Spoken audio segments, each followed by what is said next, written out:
Duela 4 urte, leheneko graduko bi ikasleek, Sara Zozaiak eta Gratxina Lertxundik, euskal musikagile gaztea biztaratzeko festibala sortu zuten, Gure Bazterrak. Gaur, 4. edizioa eginda Convent Gardenen, Donostin.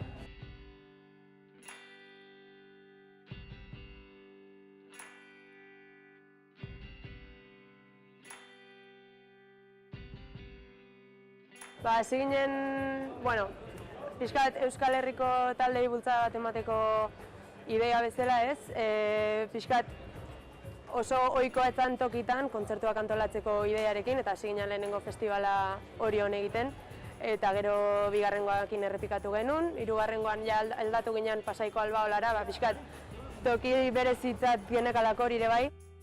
4. edizioa izan da pentsatu genuen okasioan azala Donostira ekartzeko lehenengo urtez, ez? Horregatik uste dugulako,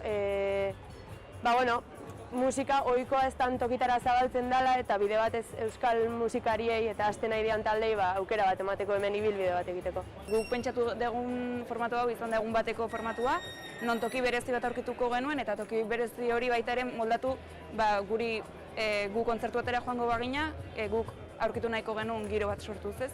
Orduan da pixkat hori kontzeptua sortu eta gero ja taldeak aukeratu, espontxorra bilatzen saiatu, finantzazioa baita ere hortan gogor lanein eta gero eguneko produkzioa. Aurtengoa esan behar da beste urtien aldian desberdina dela. Aurtengo giroa nahiko intimista bilatu nahi dugu, ez? Toki txiki bada eta azkenen ez da jende gehiago egongo, aforo baita limitatua da eta orduan baina nahi ditugu toki guztiak ondo zaindu, detaile politekin eta jendia sartzen denean pixka sentitzeko toki baten eroso eta hori, azkenen gero eroso bat sortzia. Baina formatuak alde batera utzita, festival batean ezinbestekoak artistak dira. Festival honetako berez irizpidea da taldeak euskaldunak izatea. Aurten egongo dira Aneleus Donostiarra, gero Bizaldi taldea ere bai, akustiko formatuan, eta gero egongo dira Jabok, Yellow Big Machine, Bilbotarrak diela, eta Nerabe estreinekoz lehenengo aldiz, Donostin eukiko ditugu jotzen. Erronkarik handiena beti da jendea toki ez ezagunetara moitzea, eta gero da iguale bai berriak dian taldei aukera bat emanaraztea jendeari, ez?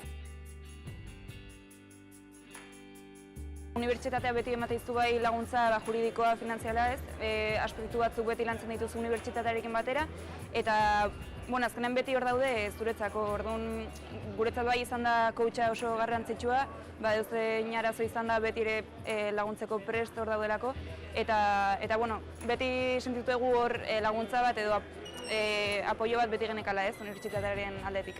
Beste urtetan nik uste positiboa dela, emaitza positiboa izan deula, nahiz eta momentuan pixkatola gelditu garen.